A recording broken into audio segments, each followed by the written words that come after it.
recording, I'm not going to be talking much. It's just going to be me. I'm going to probably play a bunch of different music meanwhile. I'm going to keep a journal entry. Let's see if this works. Because I don't have time. I also... audio record. I'll see if this works. I'll just upload this. I already wrote on my schedule sheet. YouTube. It's just going to be me. Nothing interesting. Just sound ambience from the car or a short trip. Let's see if it takes off. I have time. Like a lot of the nuance is captured on my Twitter feed. It's way easier to write stuff. To record stuff these days. And that may change. For me, it's easier.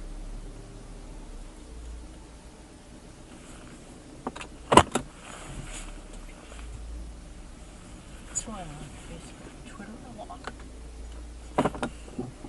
Facebook and Twitter are fantastic because, like, I don't have to spend my time experimenting with a bunch of shit. And I'll be honest, like, a lot of these YouTubers, they went to school, like this shit, right? Like, a lot of this stuff, I think a lot of the equipment they have, a lot of the $5,000 or whatever money they ask, I think Nita has, I don't remember, I think some of these people, ASOS, whoever it is, Frank, they all ask, like, $50K up, but, like, I think you can get these things for free if you pick enough.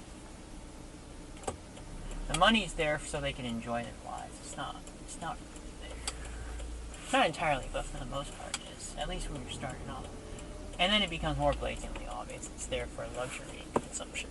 I don't know if it works. Just go to school, it gives you free gear. The social media gear is there for free, and you don't get as much complaints, IT complaints. Yeah, I've noticed, and I could be wrong, but like, at least for the arts, at least on the digital component, there's actually less troubleshooting problems.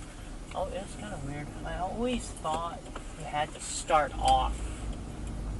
Like, starting off, I always thought, because this is a journal entry, this is not for a podcast, this is just part of a larger series I'm doing on journaling. I do not want to write my thoughts out anymore. It just takes too much time, so I've divided it into a bunch of different templates. And so do not have any expectation of this being my full podcast. That's what I've decided, because I waste too much time. I get too sidetracked, so I've decided to try this new interlocking system where the podcast doesn't show my complete thoughts. It's cut off, but my complete thoughts are on Google Scheduling. So I'm going to restructure this to just be a journal now. My podcast measure, and now if it expands back to a podcast, I make a podcast more efficiently, right?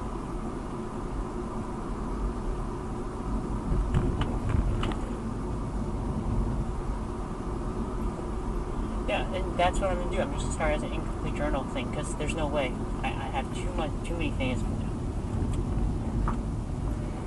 It's just a general journal entry. I'm gonna see if. Yeah, I'm just going to cut out because I don't want pressure. Because if I have pressure, I can't get anything done. Right, this is why I stay quiet these days. I used to not realize the value of silence. I used to open my mouth a lot. Now I just shut my mouth these days. I realized the life is optimally lived like you're a book, right? You're silent. And all the content's contained once you open the book, right? Because the book sort of symbolically represents an introvert, right? That's how you get the most stuff. It's weird. Human beings operate on dichotomies. I slowly realized that as I moved on. I was like, extroverts don't actually get anything done. What you need is to sort of be like an ambivert. Sort of, right? You need to be an introvert that bounces between extrovert and an introvert at the same time. Right, I decided to be this unique individual. I don't know. I feel like I'm here to restore balance to the force of the world.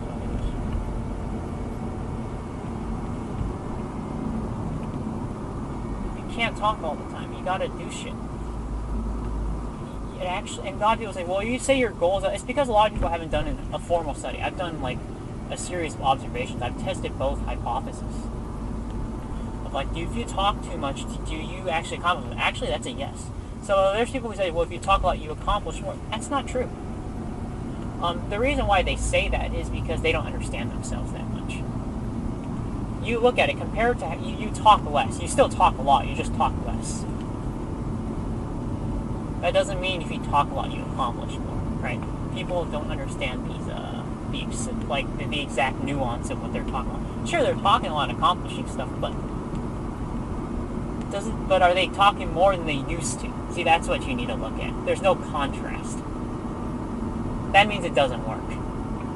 Now, if they talk even less, would they accomplish more? They found that right balance. It's that balance you got to talk about. People don't want to talk about it because if you capture people, what I mean by like you pin them down, like verbally, and you ask them for an interview, people don't really want to answer that question anymore. A lot of people don't like explaining themselves, and you quantify it. That's why we quantify stuff, so you understand what it is they're actually trying to... Like, Dwayne The Rock. I'm going to complete my Twitter feed on this, but Dwayne The Rock is probably one of those people who doesn't say what he means a lot. He's like, well, you can accomplish anything you want. And I always talk about, like, but that's only with help from the Holy Spirit, right? I'm just like, what's that? Right? I'm simplifying how you find God. You read books. You follow a train of thought. Right? It's God that determines what train of thought you get. That's what God was originally. He was just a train of thought. Right? And now why is the Bible big, right? It's because those were the first people who actually dared to follow their own train of thought and recognize what it was instead of being too terrified to write it down. Right? Those were the very first people, at least in the West. These people you see in the religions, those were the very first people of their kind that successfully actually weren't afraid to write and follow the most terrifying thoughts they had in their head. And those people would follow their thoughts and execute it into action, and it becomes the stories you see today. So, like, I'm an atheist because I really don't give a shit about this topic, and I know people don't want to talk about it.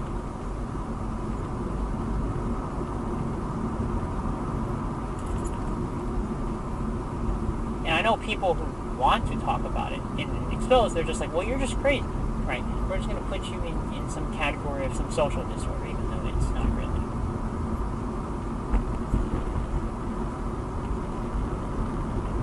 They just like to live in little boxes. This is one of those things people don't... That's why the Bible is real, and as an atheist, you can recognize it as real. That's how you just interpret it. Yeah, this happened.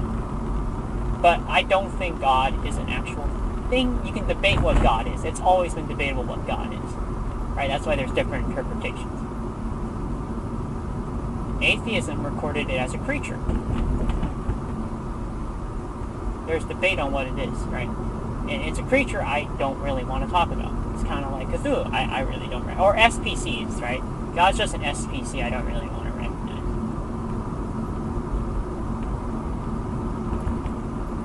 Now, you will find God if you read enough books for long enough, right? You reach enlightenment. Atheists recognize that. The reason why they...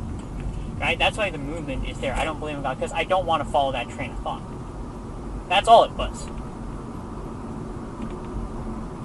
It's a movement based on which train of thoughts you want to follow in your life. That's basically what it is.